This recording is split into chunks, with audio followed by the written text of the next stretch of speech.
2021-এর মতো 2024 সালে বিধানসভা নির্বাচনে বাম কংগ্রেসের সঙ্গে জোটের আবেদন আইএসএফের।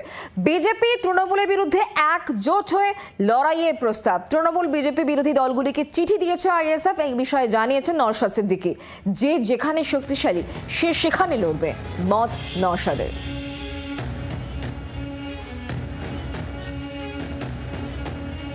আমরা বামফ্রন্টের চেয়ারম্যান তথা বিরোধী দলে যত সিনিয়র মোস্ট লিডার্স আছেন, বিজেপির বাইরে, অবশ্যই বিজেপির বাইরে, তা বিমান স্যার, তাকে আমরা জানিয়েছি যে 2021 সালে বিমান স্যারের উদ্যোগেই তো একটা সংযুক্ত মোর্চা তৈরি হয়েছিল।